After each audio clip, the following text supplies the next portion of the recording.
예전에는 연예계 일부나 폭력 조직을 통해서 유통되는 걸로 인식됐던 마약이 최근에는 다양한 통로를 통해 사회 곳곳에 급속도로 퍼지면서 논란이 계속해서 발생하고 있습니다. 마약성 진통제와 식욕 억제제 등 의료용 마약류의 오남용 사례도 늘고 있는데요.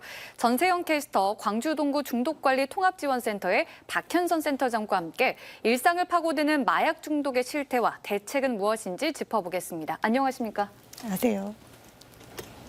네, 마약 유통과 공급이 정말 다양한 통로로 또 급속도로 퍼지면서 사실 마약 청정국이라는 우리나라의 자부심에 조금 금이 가기 시작했는데요. 센터장님, 지금 우리나라의 마약류 범죄는 좀 어느 정도 수준인가요? 네, 우리나라 인구 10만 명당 검거된 마약류 범죄자 수를 이제 마약류 범죄 개수라고 하는데요. 네. 일반적으로 마약류 범죄 개수가 20명을 넘어서면 마약이 급속하게 확산된다고 봅니다. 그런데 우리나라는 이미 2016년에 이 기준을 넘어섰고요. 작년 기준으로 봤을 때 인구 10만 명당 32명의 마약 사범이 검거가 됐습니다. 네. 근데 이 이제 사범 수는 이제 수치에 불과하고요.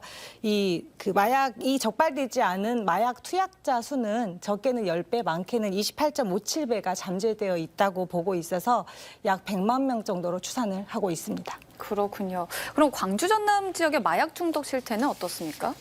네, 광주경찰청 자료에 따르면 광주 지역에서 마약류로 분류돼 압수된 필로폰은 2019년 62g에서 2020년에는 347g, 그리고 2021년에는 298g 등으로 최근 3년 사이 5배 정도 늘어난 걸로 나타났습니다. 또 건강보험 심사평가원 자료에 따르면 지난 2017년부터 최근 5년 동안 마약 중독으로 치료받은 환자 수가 광주는 117명, 전남은 33명으로 집계가 됐고요. 같은 기간 광주와 전남에 서 적발된 마약류 사범은 총 981명에 달합니다. 네, 뉴스나 이렇게 보니까 마약 종류가 굉장히 좀 다양하더라고요. 이 어떻게 구분이 되는 건가요? 네, 우리나라 마약류 관리에 관한 법률에 정의된 마약류 종류는 마약과 향정신성 의약품 그리고 대마로 구분할 수가 있습니다. 국내법으로 규정하고 있는 마약류는 384종류인데요. 임시 마약으로 지정된 신종 마약 94종까지 포함하면 총 478종입니다. 국가수사기관이 압수한 신종 마약이 최근 3년 만에 50배 증가한 건데요. 신종 마약으로 적발된 사범의 연령층이 20대가 가장 많습니다. 네, 특히 신종 마약류가 크게 늘면서 마약인지도 모르고 중독되는 경우가 많다고 하던데 이 어떤 경로를 통해서 이 신종 마약류가 퍼지고 있는 건가요?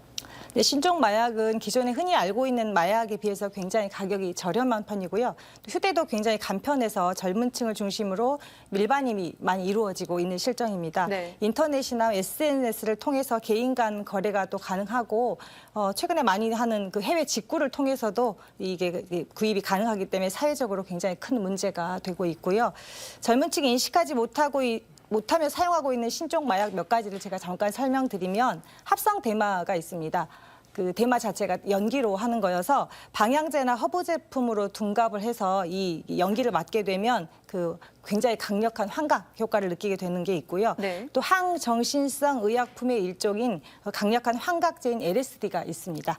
보통 우표와 같은 종이 형태로 이제 그림으로 인쇄되어 있기 때문에 잘 모르고 투약을 하게 되는데요. 이 환각 효과가 코카인의 100배, 또 그 필로폰의 300배나 되는 굉장히 심각한 이제 합성 마약이고요. 네. 또 진통제 펜타닐이라는 진통제가 있습니다. 그 암 환자나 수술 후에 그 통증이 극심한 환자에게 처방되는 진통제인데요. 이거는 팔에 붙이는 파스제도 있고 알약으로 된 것도 있는데 중독성이 너무너무 강해서 좀비 마약으로 이제 통용이 되기도 합니다. 마지막으로 한 가지 더 설명을 드리면 해외에서 협심증 치료제로 사용되는 급속 혈관 확장제 러쉬가 있는데요. 이렇게 급속하게 혈관이 확장된다고 해서 성적 흥분의 효과가 있다고 알려지면서 이 문제가 크게 퍼지기도 했습니다. 네, 이렇게 마약 중독자가 좀 빠르게 늘고 있는 상황을 보면 법적으로 또 제도적으로 허점이 분명히 있을 것 같은데요. 지금 상황은 좀 어떻습니까? 네, 실제로 마약 사범에 대한 법적 처벌의 한계가 있었습니다. 또 마약 중독의 폐해가 심각하기 때문에 치료와 재활도 중요한데요. 치료 보호기관의 현실도 아주 열악했습니다. 자세한 내용 영상으로 확인하시죠.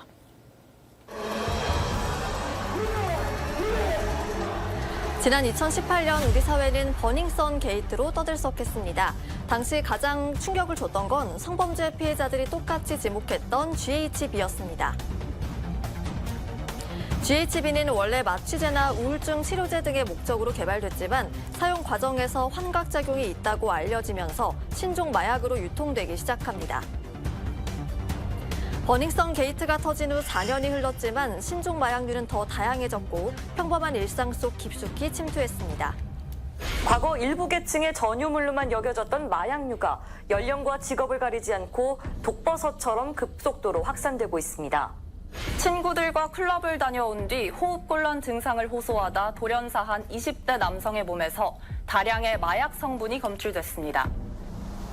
특히 최근 들어 1020 세대에서 마약성 진통제인 펜타닐의 오남용 사례가 급증한 걸로 나타났습니다.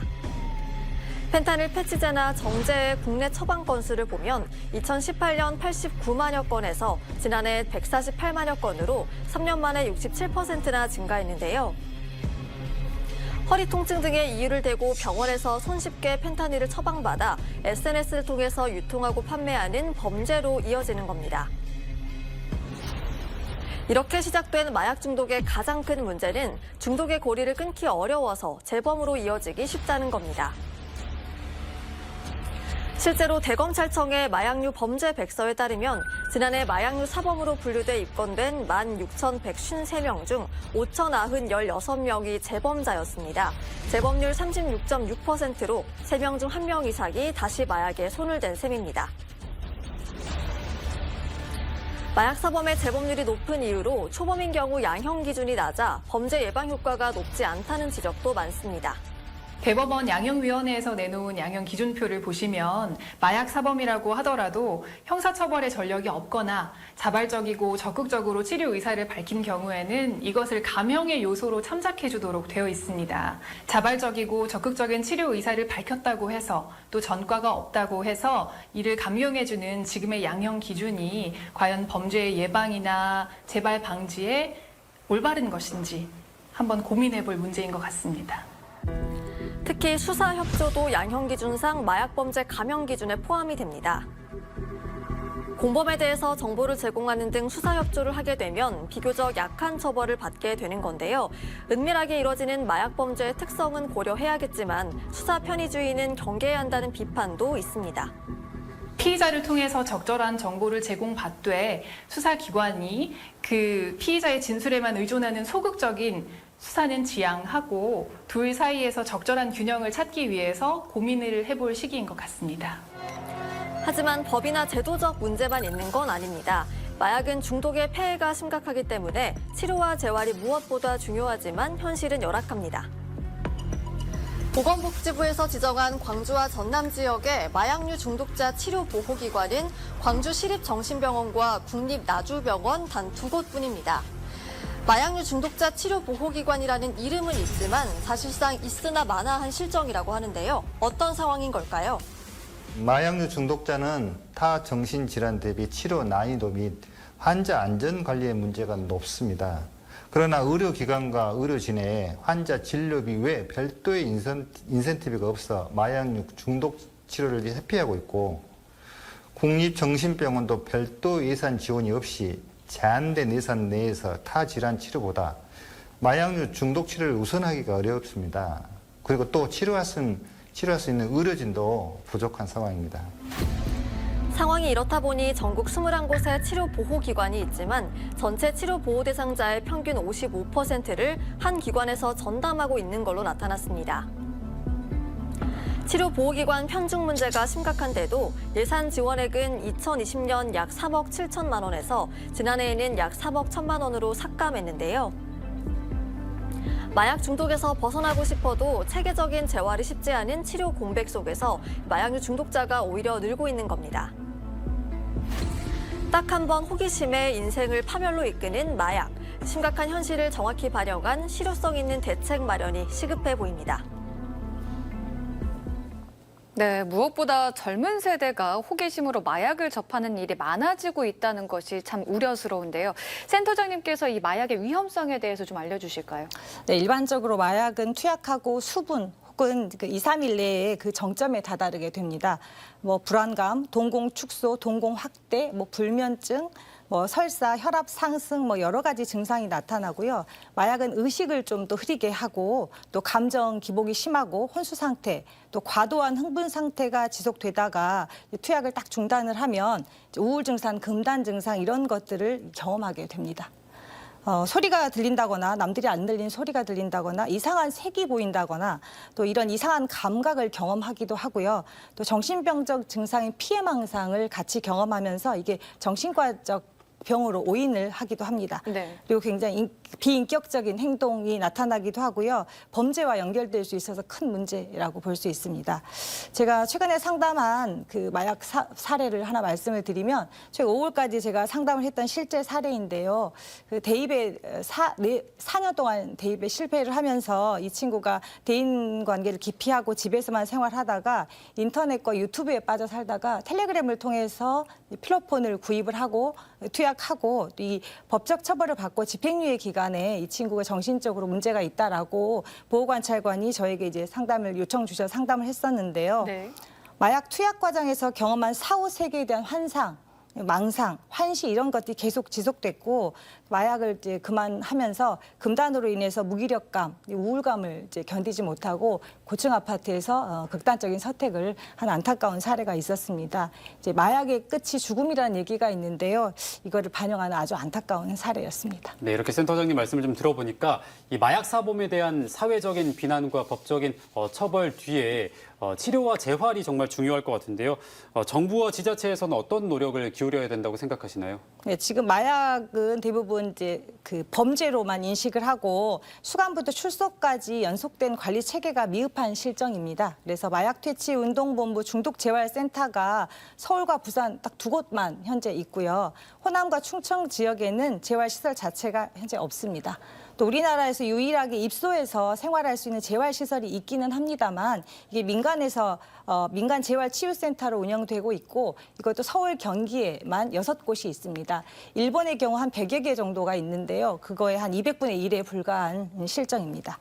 마약 중독은 뇌질환이라는 사실을 좀 잘 받아들이고 강력한 처벌도 필요하지만 처벌과 함께 병으로 인식하고 치료가 뒤따라야 그 재범률을 낮출 수 있다고 보고요. 네. 치료에 이어서 재활을 할 수 있도록 이런 센터에서 상담과 재활 훈련을 통해서 이분들이 잘 사회에 복귀할 수 있도록 도움을 주어야 된다고 봅니다. 또 한 가지 제안을 드리자면 마약 중독자를 앞에 말씀드린 대로 법적 처벌 대상으로만 여기기보다는 국가적 차원에서 하나의 통합된 중독관리법이 제정이 되어서 국가적 차원으로 예방 교육도 의무화하고 또 중독 대상자를 치료부터 재활까지 아주 체계적으로 잘 관리한다면 중독에서 많이 벗어날 수 있을 거라고 생각이 됩니다. 우리나라는 각 중독 영역에 따라서 예방이나 치료, 이 재활의 관점이 좀 달라서 이런 문제 해결이 굉장히 어려운 실정입니다. 중독을 개인적인 문제로 치부하는 우리나라 현실이 중독 치료나 재활에 이런 그 관한 논의 자체를 저해하고 있다고 생각이 됩니다. 네. 그럼 만약에 마약이나 약물 중독으로 어려움을 겪는 경우에는 어떻게 도움을 받을 수 있을까요? 네, 전국에서 유일하게 구마다 중독관리 통합지원센터가 있는 곳이 바로 광주입니다.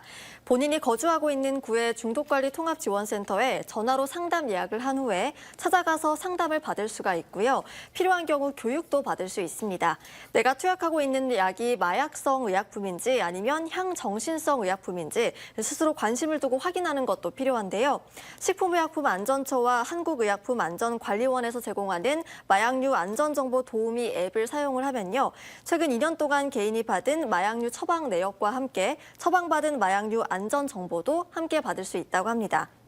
또 이미 법적 처벌을 받은 경우라도 각 지역 보호관찰소 담당관에게 상담 서비스를 받고 싶다고 요청을 하면 법무부에서 지정한 전문 상담사에게 상담 서비스를 연계해 준다고 하니까요. 참고해 보시면 좋겠습니다. 네, 오늘은 마약 중독 실태와 대책에 대해서 짚어봤습니다. 오늘 함께해 주신 두 분 고맙습니다.